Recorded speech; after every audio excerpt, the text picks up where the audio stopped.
takna sa Landmark Radio alas 6:10 sa kahaponon. Righteousness exalted a nation, but sin is a reproach to any people. Proverbs 14 verse 34. Manny Pacquiao po, padayon ka mo sa pagpaminaw sa Landmark Radio 106.9 FM.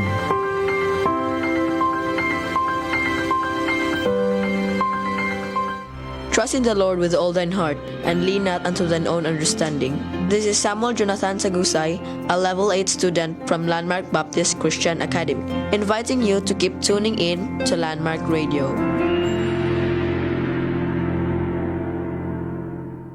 Jesus is the same yesterday, today, and forever.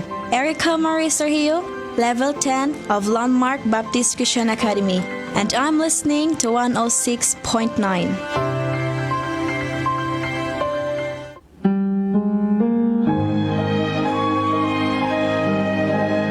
Landmark Radio 106.9 FM.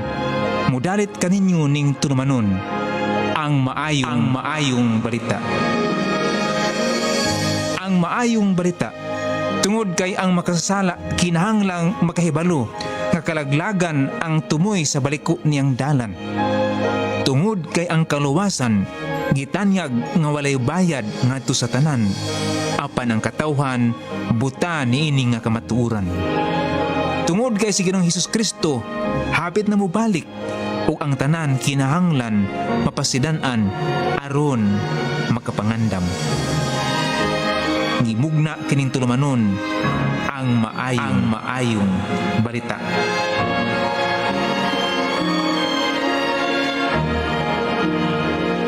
O karon ania ang inyong magsisibya.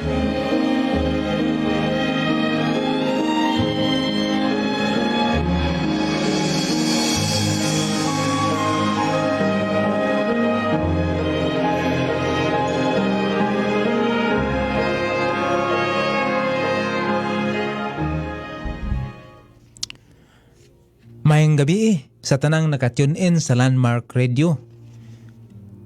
Ang atong pagbasa karon atong kutloon gikan sa unang sulat ni Pablo ngadto kang Timoteo, kapitulo 2 bersikulo 3 ngadto sa bersikulo 4. Akong balikon ang atong pagbasa karon atong kutloon gikan sa unang sulat ni Pablo ngadto kang Timoteo, kapitulo 2 bersikulo 3 ngadto sa bersikulo 4. Kay kini maayo og ikahinangop diha sa panan-aw sa Dios nga atong manluluwas, kinsa buot unta nga ang tanang tao maluwas og makadangat ngadto sa kahibalo sa kamatuoran. Makikilaan mao kan ang pulong sa Dios. Unang Timoteo kapitulo 2 bersikulo 3 ngadto sa bersikulo 4. Sa dili pa kita mo padayon, palihog idako ang imong ulo. Kung asa magkakaroon, unya kung mahimo ipiyong iyong mata, mangamuyo o mag-ampo sa Ginoo. Balang Amahan, salamat sa matag usa nga naminaw karon ning mga sibya. O kung ampo kanimo Lord, himuon nimong panalangin sa matag usa, Ama, pulong o mga kamatuoran ang misigutan karon nining maong kagabion. Gamita ko ning ubos imong alagad, pun ako sa katakos ug kabalo kay wala gyud koy mahimo sa akong kalingon lamang. Gamhi ko pinangga sa Holy Spirit. Ito ko tumatagpulong ug gasugma ba adunay pagtulun-an nga mapupo ang matag usa nga naminaw karon. Ako na ampo kanimo Lord nga kun unsa man himo akong sala, pasaylo ako. Hugasi akong unahuna, kasing-kasing o pagbati. Pinagi sa mirang dugo ni Kristo Jesus ng ipaaga sa Krus Kalbaryo alang sa kapasayloan sa among sala. Tabangi ko mahimong simple o sayon sabton ang pagpasabot sa imong pulong ning programa karon. Sa ngalan ni Kristo Jesus nga among Ginoong manluwas, kini ang giampo. Amen. Mga naminaw karon adlawng Sabado, unang adlaw sa bulan sa Agosto. So makaigsuuna ni anatas bulan sa gusto o nang adlaw ron. O nang hinaot ko nga kamong tanan nga naminaw naamos maayong panglawas o excited makanunay sa pagpaminaw ning maong tulmanon sa pagpupo o sa pagkat-on sa mapagtulunan nga gisigutan ninhi kagikan sa pulong sa Dios. Akong gitimbaya ang matag usa nga naminaw. Welcome ang tanan ning atong tulumanon ang maayong balita ngayon madungog matag adlawng Lunes, Martes, Huwebes, Sabado, alas 6 ngadto sa alas 7 sa kagabion. Karong orasa na langay ta pagsugod og hinaot ko nga di nimo si piaton himo nimong kabahin si mong schedule ang pagpaminaw ning atong tulumanon. Akong gitimbaya ang mga naminaw to sa layo. Akong gitimbaya si G.M. Makatol, ang anak nga pinalangga ni Brother Gerson ug ni Ma'am Zin Makatol dito sa Iligan. Nanawag sa kanilang buntag, nagsutianay sila sa akong anak ug magpag-greet gud siya ning atong tulumanon kay maminaw kuno siya. So maayong gabi ni mo diha sa Iligan, G.M. Makatol. Then si Mrs. Evangeline Asi dito sa Luzon. Si Brother Clifford Lao diha sa Mantalungon, Dalagit. Then diri sa Bohol, si Mrs. Pel Sumatra sa San Isidro. Si Brother Rick Aquino ug ang iya Mrs. nga si Narsing Aquino diha sa Cantigib, Albor, og sa ilang silingan diha nga si Mrs. Angeline Kunkun. Diha mi ganina sa Cantigib og nagpasalamat mi sa mainitong pag-abi-abi namo ni Brother Rick Aquino. Then ako sang gitimbaya si Mr. Mar Duterte ang kauban sa trabaho ni Mr. Rick Aquino. So unique ang ilang team. Nagkauban sa katrabaho si Mr. Duterte o si Mr. Aquino. Why mga political nga mga diskriminasyon sa ilang pagpantrabaho. Okay, so maayong hapon ni mo diha, Mr. Mar Duterte. Then ako sang gitimbaya ang atong tigminawan dito sa Antikira, sa Danau Antikira, si Mrs. Libit Marata. Then dito sa si Katuna, si Pastor Bumbi Pipito, uban sing asawa o mga anak dito si Katuna. Then there is Baklayon, si Mr. Zilo o si Mrs.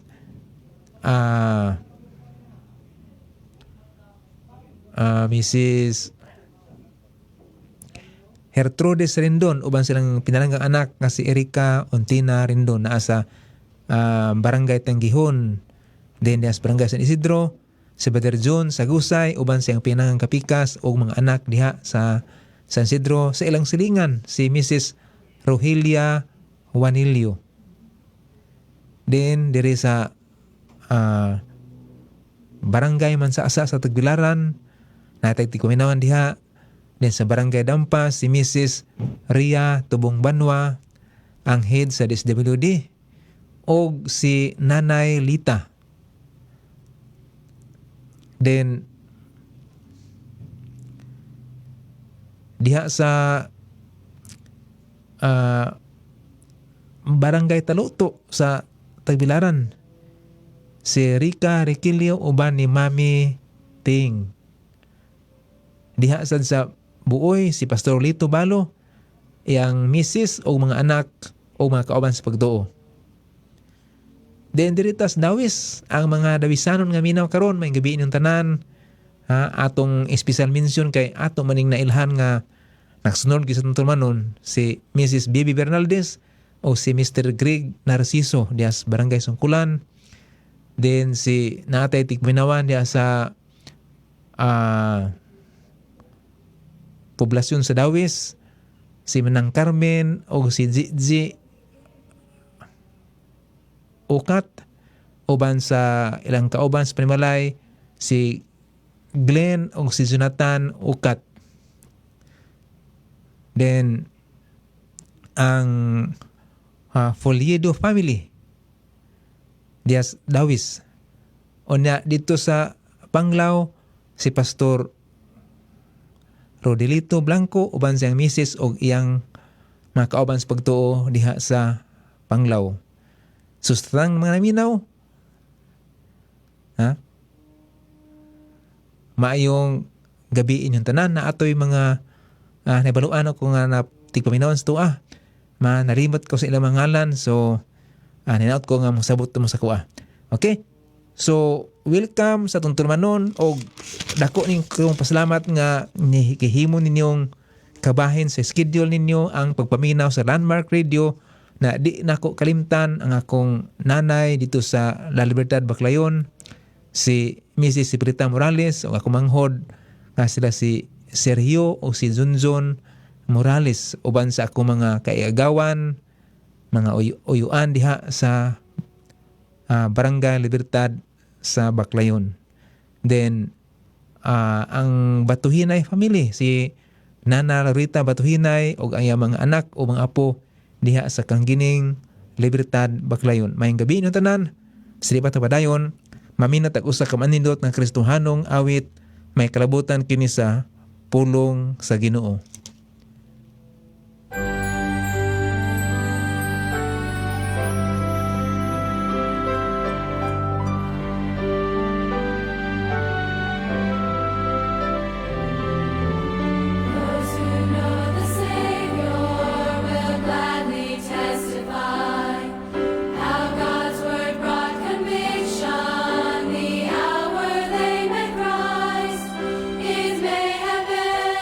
Still small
tinuod man na kana no man kahilaan, God's word changes lives. Ang pulong sa Ginoo nagausab sa mga kinabuhi. Og ang pinakaimportanteng kausaban nga maangkon sa tawo gikan sa pulong sa Ginoo gikan sa pagkaignorante mahitungod sa kalawasan ngadto sa kasayuran o kasiguruan sa kalawasan. Mao kana pinakaimportanteng butang mahigala makuha nimo sa pulong sa Ginoo. Ang usa ka tawo di ay nga makasasala, ang usa ka tawo di ang hinukman sa silot, ang usa ka tawo di ay nga daotan makasiguro nga sa dihang siya mibutang sa iyang pagtuo diha ni Kristo Jesus. Mahibalo siya nga naa sa kalawasan o makasiguro nga naa sa kalawasan. Muna ganahan siya mangalagad sa Ginoo o kanang nga kalawasan igusto nang ipaambit sa uban. Kay unsaon man nimo pagpaambit sa uban sa butang nga wa ka nakasiguro. Mga tanang ko nimo, unsaon man pagpaambit nimo sa kabutang nga wa nimo masiguro. Pero kung ibase nimo ipagtuo sa pulong sa Dios makisunan, mahibalo ka 100% sure, secure na naay kalawasan diha ni Kristo Jesus. O mauna nga imong ipaambit kay bationg kag kahingawa sa uban. Samtang mga ubang mga tao nagduhiraw diha sa kawalay kasiguruan. Nagduhiraw, naglatagaw sa pamasin og panimpalad sa ilang Kristo, ilang kinabuhi. Diha sa pulong sa Ginoo, dunay kasiguruhan, dunay kasayuran. Yun ana ang pagtuo makisuunan gibase sa pulong sa Dios. Ang sa Kristohanon dili dapat moingon nga nadugay na ko sa pagtuo, wa pa ko katugkad sa akong pagtuo. In taon kung ingon ana ay mo gibarugan mahigala. Pero kung ikaw mo base sa imong pagtuo sa Biblia, mahibalo ka nga nung mituo ka ni ana, nahibalo ka nga nung mibuhat ka ni ana, o nasahan ka unsay tumong nga nung imong gihimo na unsay kahulugan sa imong gihimo. Dili kay mo suon-suon lang ka sa uban kay mo may sa gihimo nila, himuon na nako ni kay wa man talipod dautan kun ako ning buhaton. Di ba kasagaran nato minana? Di na lang tamo kay wa man puy wa ato kun ato ning buhaton, ato na ning buhaton kay mo may gihimo nila. Di ba mo nay kasagaran isulti nato sa ato mga ipanghimo usahay? Pero kung Kristohanon ka, nahibalo ka sa imong Biblia, nasayad ka sa imong gibarugan, dili ka moingon ni ana. Mohimo ka sa kabutang kay maunay kabuton sa Dios nga imong buhaton ug nasayad ka unsay mahitabo nimo kun buhaton na nimo unsay lintunganay unsay kahulugan sa imong pagabuhaton. Iyon ana ang gitawag biblical Christianity. Biblical Christianity. Okay. So atong gibasa ganang teksto makisuunan unang Timoteo kapitulo 2 bersikulo 3 o bersikulo 4. Na iyon dinhi kay kini maayo og ikahinangop diha sa pananaw sa Dios nga atong manluluwas. Kinsa buot unta nga ang tanang tawo maluwas og makadangat ngadto sa kahibalo sa kamatuoran. Makaisuunan tataw kaayo dire nga kini daing kaluwasan sa katawo ikahinangop kana sa pananaw sa Dios. Malipay siya. Malipay siya nga dunay tawo makaangkong kaluwasan. Mabitaw na ang kaluwasan masiguro gyud kay ang Dios malipay gyud ana god. Malipay ka ang Dios sa kabutang nga walay siguro. Mo tanan ko mo, kung ang Dios mo hatag nimo gasa, butang ba na nga dili ka makasiguro? Pagduha-duha, pamasin, ug walay katinawan. Mga higala, sukwahi ka na sa unsay gipadayag sa Dios diha sa Biblia. Ako balikon kay kini maayo og ikahinangop diha sa pananaw sa Dios nga atong manluwas. Kinsa buot unta nga ang tanang tao maluwas. So unang butang maisunan at makita adiri mahinungdanon sa Dios ang kaluwasan sa katao. Buot siya nga ang tanang tao maluwas unta. Nganong unta man lang kay di man gid tanang tao makaisuunan maluwas kay daghan ng mga tao mo salikway sa simpleng kamatuoran diha sa Biblia. Simple, kini lang kaluwasan nga pinaagis pagtuo. Murag bukid kay na dawaton sa pangunana sa mga tao. Murag bakikaw kay na para nilang ang kaluwasan pinaagi lamang sa pagtuo. Ha? Pagtuo lang? Gilang nila ang pagtuo makisuunan. Gilang ang pagtuo. Abi nimo Hebreo kapitulo 11 bersikulo 5 unsa giingon dinhi Hebreo 11:5. Okay, 6. Apan kun walay pagtuo dili mahimo ang pagpahimuot kaniya. Kay siya nga nagaduol sa Dios kinahanglan nga mutuo nga mao siya. O nga siya naghatag og ganti kaniya nga makugihon nga nangita kaniya. Ha? Imposible mapahimuot nimo ang Dios kung wala kay pagtuo. Nakikilaan mo kanay labing tinuod. So ayaw ilang ang pagtuo. Ha? Pero siguro lang po ang pagtuo nimo gibasis pulong sa Ginoo. Dili diha sa mga tradisyon, dili siya sa mga patutuo. Ha? Mga kabilin-biling, mga sulti, mga lagda lamang sa mga tao. Ang pagtuo ibasa gyud sa kamatuoran nga mao ang pulong sa Dios. So makisunan akong balikon pagsulti dire, importante kaayo sa Dios ang kaluwasan. Ikahinangop niya ang tao maluwas. Sa ikaduhang Pedro kapitulo 3 bersikulo 9 nag-ingon diha, ikaduhang Pedro 3:9, nangin ang pulong sa Ginoo. Ang Ginoo dili langay-langayan mahitungod sa iyang saad sama sa giisip sa pipila nga pagkalangayan.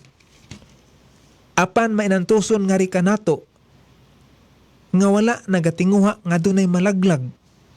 Apan nga ang tanan makadangat ngadto sa paghinulsol. Wala nagatinguha nga adunay malaglag. Ang Dios magisunan wala gyud dili gyud unta gusto nga dunay tao itambog sa kalayo sa impierno. Tiyan mo na yung bugtong anak yang gibugti aron nga maluwas ang tao. Ang tanang sala sa mga tao gikan sa panahon ni Adan hangtod sa katapusang tao matao ng kalibutan na gibayran, gilukat, gitubos ni Kristo Jesus. Yang bugtong anak nga walay sala, yang bugtong anak nga hingpit, gipaantos, gisakripisyo niya sa krus aron ta makaangkog kaluwasan. Dili gusto. Wala nagtinguha ang Dios nga dunay tawo maimpierno. Kung nganong dunay tawo maimpierno tungod ang tawo mo insister sa pagsubay sa iyang hiwi o baliko nga prinsipyos kinabuhi.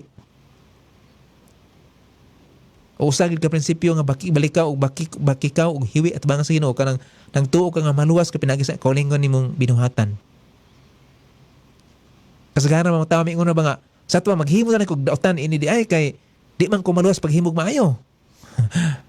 Tan-awa God.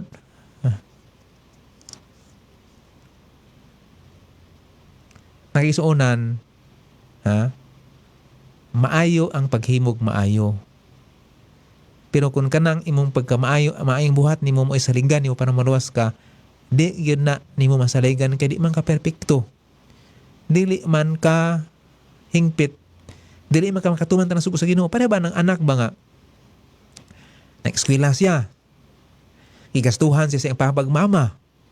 Nasamtang nag-eskwela siya, namaligya siya kinde, namaligya siya og makaon, makakorta sa ginagmay.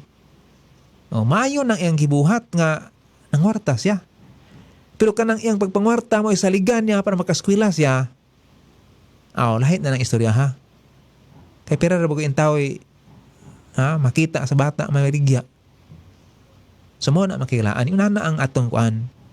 Maghimo tag maayo, sumala sa unsay kabuton sa pulong sa Ginoo, maglikay ta sa pagkasala, maglikay ta sa buhat nga dautan, maglikay ta sa mga bisyo. Pero di na mo itong saligan nga maluwas ta. Kay wala pa ka nag-usab sa imong kinabuhi na kahimo na kadaghang dautan. Katong nahimo ni mo dautan, silutan mo kato sa Ginoo. So man magisunan nga di itaangay mo salig sa atong maayong pagbinuhatan para maluwas ta. Okay. So gusto ang Dios maluwas ta. Ikaduhang unang Timoteo kapitulo 2 bersikulo 3 ngadto sa 4. Ikahinangop sa Dios nga manluwas Kay kini maayo og ikinangop diha sa pananaaw sa Dios nga man atong manluwas. Kinsa buot unta nga ang tanang tao maluwas. Mabitaw na nga gusto ang Dios nga isangyaw ang maayong balita sa kaluwasan. Gusto sa Dios ipahibalo ang sa mga tao nga dunay kaluwasan diha sa iyang bugtong anak nga si Kristo Jesus. Moto nga human na banhaw si Kristo Jesus mga kaisunan sa dayon niyang kayab nga sa langit, ang iyang mga tinun-an gibinlan niya sa sugo nga manglakaw aron iwali ang maayong balita ngadto sa tibuok kalibutan. Ipawali ang maayong balita ngadto sa tibuok kalibutan. Og kung nganong nagwali mi diri sa kahinginan nga dunay maayong balita, dunay kaluwasan, dunay kawasayloan, dunay kasiguruan ang tao maluwas kana tungod kay sugo kana sa Dios. O kung gusto man kaminaw ni ana o dili, imo nang diskresyon, imo nang desisyon, pero dumi manghigala. Ang maayong balita nga sa kaluwasan mao nay bugtong paagi nga ikaw makaipsot, makaiklikay sa umabot nga silot ipatagamtap sa Dios kanimo. Dili among trabaho ang pagpatuon nimo. Apan among trabaho ang paghatag nimo og tino, tataw, klaro nga kasayuran o pagsabot sa plano sa Diyos kaluwasan. Human ana, imo na ang desisyon, mudawat ba ka o dili sa maong kaluwasan. Pero kung dumi, doon na untay paagi nga ikaw makalikay sa impyerno. O kining maong may malita, among ibalik-balik pagsibiyas kahanginan, umaabot nga panahon, tingwaon nimo nga sa makausap pa na kay untay usa na lang kakahigayunan nga mudawat ni ini, mudawat sa mga balita dito sa impyerno. Hinumdumin ay higala kina ang isulti nimo karon. Maabot nga panahon mag-abot man ta sukmanan sa Ginoo, magkitinanaway ra ta ngadto. Pero kung nakadungog na kaining mga balita, dili ka makatulisok nako nga wa ko musulti nimo dis kanginan. Nahibalo kang ang maing balita mao ni si Kristo Jesus namatay sa krus alang sa atong mga sala. Siya nabanhaw, siya gilubong o sinabanhaw sa katulog kaadlaw, sumala sa kasulatan o nga kung ikaw mudawat kaniya, mudangop kaniya, muhangyo kaniya, magpaluwas kaniya, di kaniya isalikway, maluwas gid ka. Roma kapitulo 10 bersikulo 13 ni kanang puno sa Ginoo, kay ang bisan kinsa nga mo tawag sa ngalan sa Ginoo maluwas. Iyon anak kasayon ang gihatag sa Ginoo sa atuang pamaagi aron maangkon nato ang kinaming dayon. Mutawag ka kaniya, magpaluwas ka kaniya. So gusto ang Dios nga ikaw makaangkog kaluwasan. Gusto ang Dios nga dili ka maimpyerno. Og dunay kapasayloan nga gitanyag sa Dios kanimo libre, walay bayad. Bisan unsa pa nimo ka makasala, bisan unsa pa nimo kadaotan, dunay kapasayloan diyan ni Kristo Jesus kung ikaw mo angkon lang nga ikaw daotan. Kung isipon nimo ang imong binuhatan nga daotan. Kung imong hinulsulan ang daotan imong binuhatan. Higala ang daotang binuhatan di gid na mohatag og tunhay nga kayuhan nimo. Tingali malipay kani ana sa mubong panahon. Sa ikaduhang higayon malipay ka, ikatulong higayon, ikaupat higayon, ikanapulo ka higayon. Pero ang ayaw naa nga hangtod sa imong kamatayon ang kasalaanan maghatag nimo kalipay. Ang kasalaanan mo nudnod nimo ka lautan. Munudnod nimo kawalay kalinaw, kaungkagan sa imong panimalay, maguba, madaot imong lawas, o destinasyon sa walay katapusan pag-antos dito sa impyerno. Mao ka na ikahatag sa sala. Mao ka na ikahatag sa sala higala. O ang subo palandungon kay di lang kay ikaw ang madaot sa sala, hasta pa imong mga anak, hasta pa imong kauban sa panimalay. Makaani sila sa sala ang imong gihimo. Tinunan na higala. Busa, ang bugtong makausab sa dagan sa imong kinabuhi, mao lamang si Kristo Jesus. Tawag niya pagpaluwas niya. Tawaga siya. Ako malikon, dunay tino nga silot sa sala dito sa kalayo sa impyerno. Kana lang sala daan nga pagpamakak pinakumon magina. Muna akong balik-balik diri kay di na kinahanglang mo patay pa ka pa. Manglugos ka pa. Manulis ka pa aron ka maimpyerno. Katong pagpamakak nahimo nimo. Katong paingon nimong buang ka. Kanang bastos nimo mga hunahuna. Komuni nga mga sala. Nagpasabot nga gawas kun ang tao maluwas. Maimpyerno gid siya. Kay bisan sa pinagagamay sala nga hinahimo daotan matubang sa Ginoo. By the way, ang mga sala atong gihimo indikasyon lamang kana, manifestasyon lamang kana nga kita nahimulag sa Dios. Impyernohonon ka maong nagbuhat ka og daotan. Manifestasyon ka na sa imong fallen nature. Imong kinaayahan nga nahimulag sa Dios. Mong naghimo kag sala. Ug ang sala nga imong nahimo maunay munudno nimo sa kalautan. Pero kung balikon mahigala, dunay kapasayloan diha ni Kristo Jesus. Kay siya namatay sa krus, gilubong udabanaw alang sa katubsanan sa imong kasalanan, alang sa kapasayloan sa imong kadautan. Ug unta ikaw modangop kaniya, maangkon nimo ang kaluwasan. Mao na higala karong kagabiuna, basin dunay usa ninyo nga naminaw nga wala pa makahangyo kang Kristo Jesus nga luwason niya ang imong kalag. O tingali nagkahangyo na kanini sa ubang panahon, misabat ka nako sa dayang nag-ampo ko diri sa kahanginan, pero wa to nimo kinasingkasing nga pag-ampo. Karong gabi una, sa makausapa, giyahan ka nako sa pag-ampo aron ikaw amo hangyo ni Kristo Jesus nga iyang luwason imong kalag. Mahigala nga naminaw karon kung wala pa ka makadawat ni Kristo Jesus nga manaluwas. Nining gabi una dawata siya, hangyo siya nga luwason niya imong kalag. Magampo ko, sabat na ako, ay ampo ka ni kasing-kasing. Hangyo ang Ginoo. Isipa nga ikaw mismo may naghangyo sa Ginoo, kaya ang Ginoo naminaw kanimo. Magampo na ko, iampo ka ni kasing-kasing.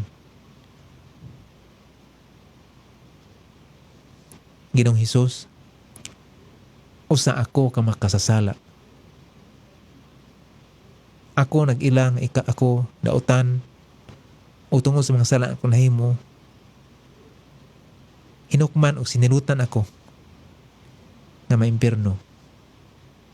Salamat sa imong gugma kanako nga ikaw mibuhis imong kinabuhi sa krus, gilansang ka alang sa akong mga sala. Gilubong ka o namatay sa katulog adlaw nga tungod ni ana makahimo ka pagluwas nako. Niining gabi una, hangyoon ka ikaw. Luwasa ang akong kalag. Pasaylo ako sa kanahimong kadautan. Sulod sa akong kasing-kasing. Luwasa ang akong kalag. Ikaw na karon ang ako manaluwas, Ginoo. Bag-uha ko, sumala sa imong kabuton. Amen. Alang sa mga naminaw karon, hinaot ko na ikaw miampo sabat na ako nga kinasing-kasing. Ug tingali sa mga bag-o pa lang o bao palay pagbaminaw karong gabiuna ning maong programa, una wa ka kaayo ka makasabot sa akong paghangyo nga dawaton nimong Ginoo. Nahibalo naman ka sa akong pag-ampo, ampo tong kinasing-kasing diha sa imong bagang kwarto o asa ka mag-ampo. Dawatan gid ang Ginoo. Siya lamang ang imong bugtong paglaom nga makalikay ka sa kalayo sa impyerno. Siya lamang higala. Nang hinaot ko, gidawat nimo siya. Maminaw taglaing kastuhanong awit.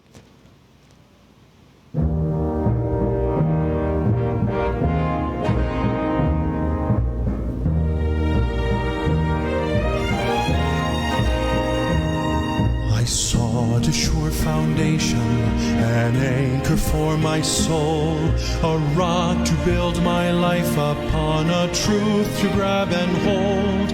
I worshipped at the feet of man, but found those feet were clay, till Jesus called out, follow me, and trust all I say. God's word shall stand, God's word shall stand.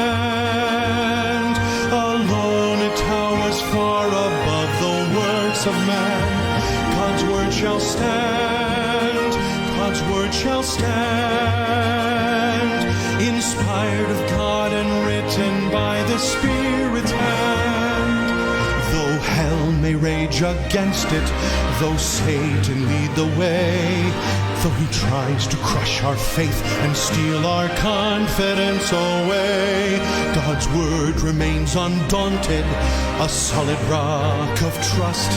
It has never been refuted, so trust it. We must. God's word shall stand, God's word shall stand. Fear not, God's word shall stand.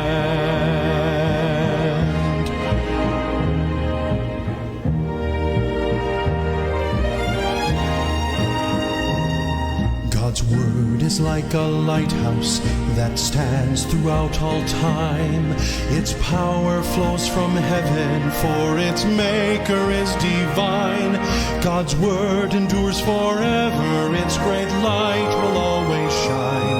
By grace alone I live it, and by faith it is mine. God's word shall stand, God's word shall stand. Alone it towers far above the works of man.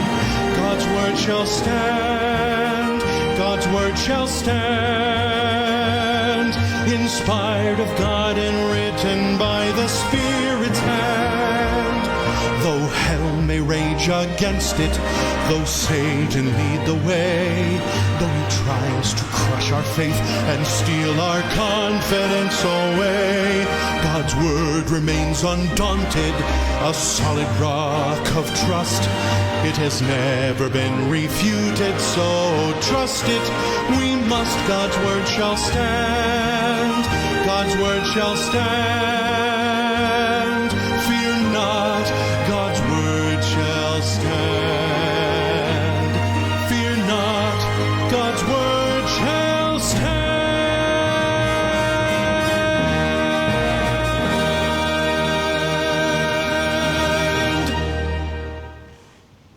God's word shall stand. Ang pulong sa Dios mubarog. Okay?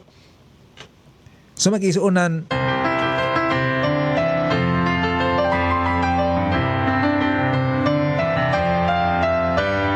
Down through the air.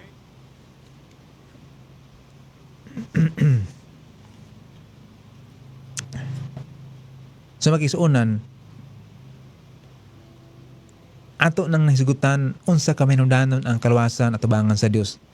Dirita karon sa kaduha mag-isuunan. Naingon ang pulong sa Ginoo kinsa buot unta nga ang tanang tawo maluwas.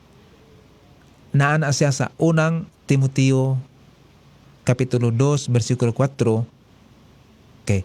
Kinsa buot unta nga ang tanang tawo maluwas og makadangat ngadto sa kahibalo sa kamatuoran. Ang kaluwasan mag-ison mahindanon na siya.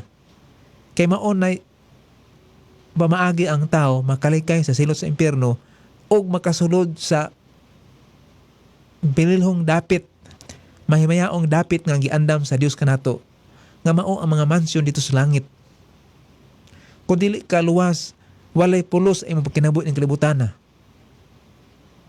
Nga naman, lumalabay raman ta din nang atong kinabuhi din dili po London kalipay, nagsagol kalipay, kasakit, problema, kabalisa, kahingawa, balatian, daghang mga butang nga makahatag na to og kagulanan ning kalibutan. Unya ang kamatayon siguradong moabot. Mo na nga alaot gid ang tao kun wa sa nakaangong kaluwasan. Tawang og sayang ina pagkinabuhi ning kalibutan nga maimpierno raman dae siya. So, buot ang Dios nga ang tao maluwas, unya nindot na siya kung ang tao luwas na, pero di ilang kutob diha ang plano sa Dios. Ang tao na luwas, sunod ingon ang Biblia, og makadangat ngadto sa kahibalo sa kamatuoran.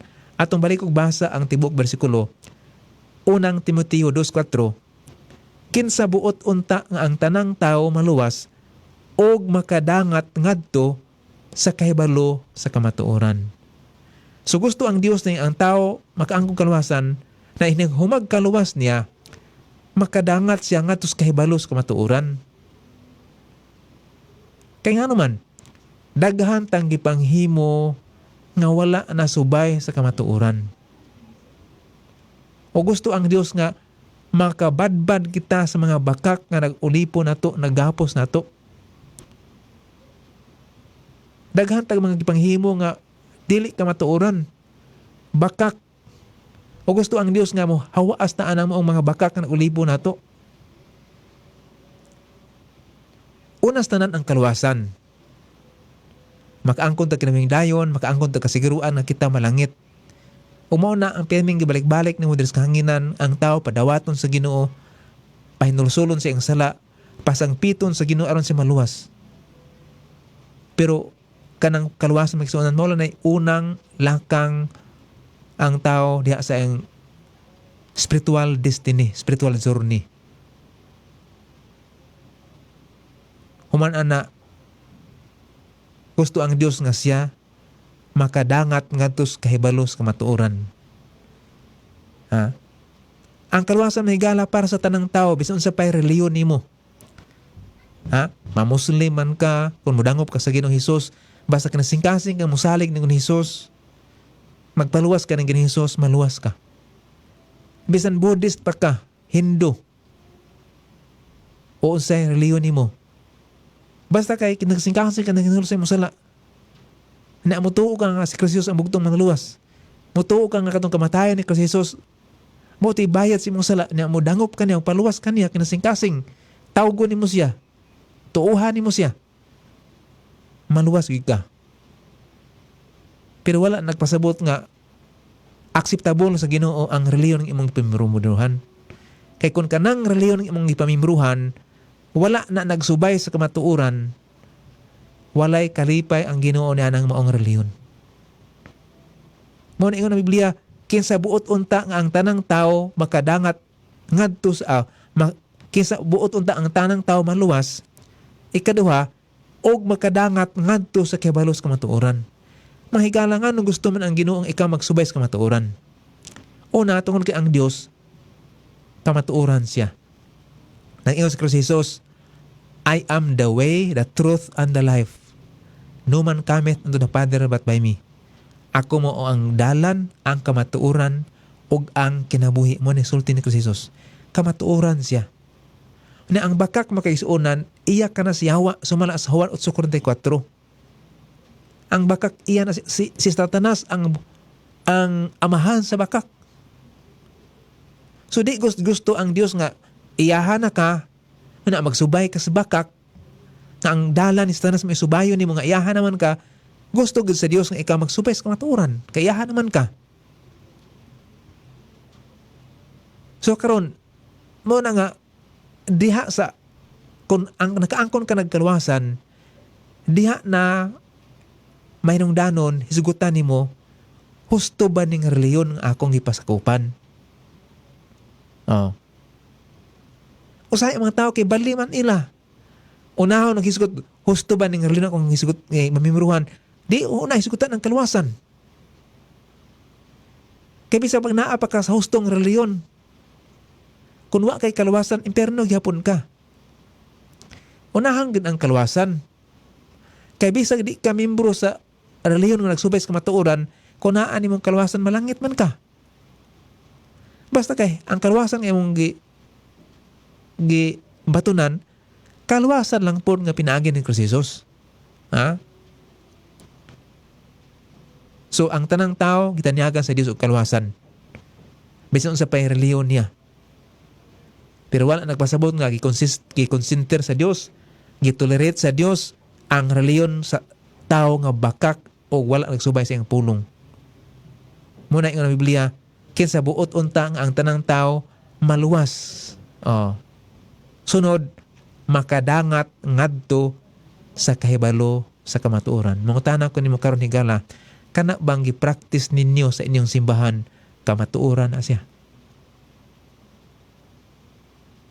Kay kung dili ganit na kamatuoran, kung nakaangkon na ka nagkalwasan, kanang butanga, undangan asya, kay bakak man asya. Kinsa ganing amahan sa bakak? Mao si Satanas. Kanang bakak alang lang sa mga anak ni Satanas. Nagkaanak naman ka sa Dios karon, ayaw na pagsubay sa bakak. Nan karon yung nga, asa man ko mahibalo og kamatuoran. Kinsa may source kamatuoran kay halos tanang reliyon man sad mo claim nga matuod ko, tinuod mi. Di ba? Kaysa man ko nung reliyon kung mayon nga bakak mi wagi mi reliyon mayon na. Mi asa man di ay nato unsa may source nato sa kamatuoran. Asa man ta manguhag basihanan sa kamatuoran kinsa man. Kay una man kaisunan si Kristo Jesus mao ang kamatuoran. The incarnate Word of God. Si Jesus Christ. Siya ang pulong sa Dios nga nagpakatao. Mabasa na nimo sa Juan Kapitulo 1, versikulo 1, na Juan Kapitulo 1, versikulo 14. Gitawag siya the Word, si Jesus Christ. The person, the Word. The second person in the Holy Trinity. Ang ikaduhang persona sa balaang Trinidad. Gitawag og the Word. 1 John chapter 5, verse 7. Nan karon mo siya ang incarnate Word. Ang Word nga gipakatao. Then ikaduha na gitawag og the written Word. Unsa man ang the written Word? Katong mga pulong ipamulong sa Dios, ipamulong ni Kristo Jesus nga gi-record sa iyang mga tinun-an. Ang sisulti ni Kristo Jesus, Juan Kapitulo 17, versikulo 17. O sa giingon din Juan Kapitulo 17, versikulo 17.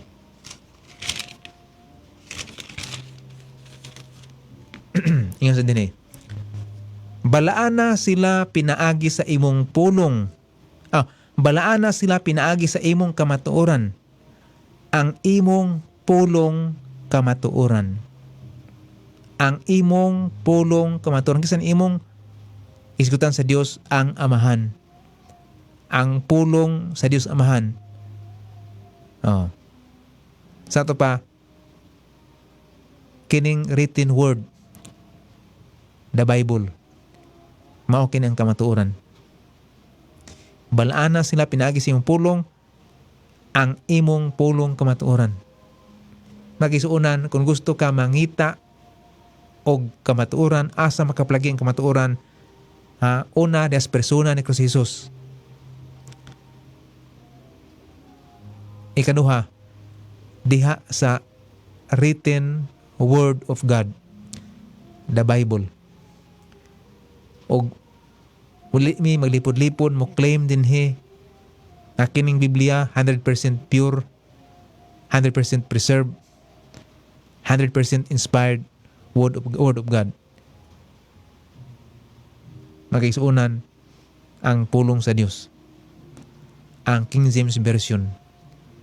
Taas na kayong istorya kung ato nang isutan, tukion nato na siya karong gabi una, ano tayo panahon. Pero mao ni. Consistent mi sa among baruganan. Ang kamatuoran, mao lamang ang pulong sa Dios. Ang original nga Biblia, ang King James Version. Di na mo matidetali, di na ko madetali karon paghisgot diri. Sa mga rason nga nung kana amon ang barugan. Pero proven and tested without a shadow of doubt. Ang King James Version nga Biblia mao ang 100% pure, 100% preserved, 100% inspired Word of God. o pinagis pulong sa Ginoo magigisunan, makabaton kita kasiguruan sa kaluwasan. Nahinaot ko mahigala nining gabi una na paranginan mo sa kong sibya. Nasigon ta ka, awhagon ta ka.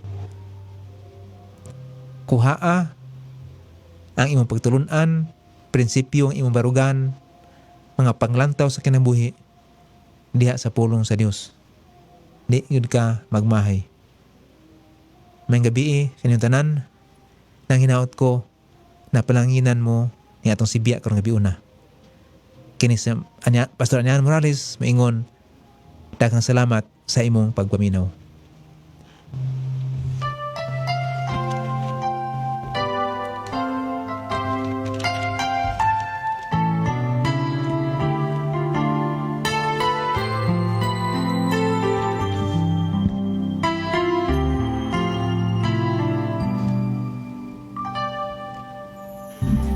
As I look back on this road I've traveled, I see so many times He's carried me through.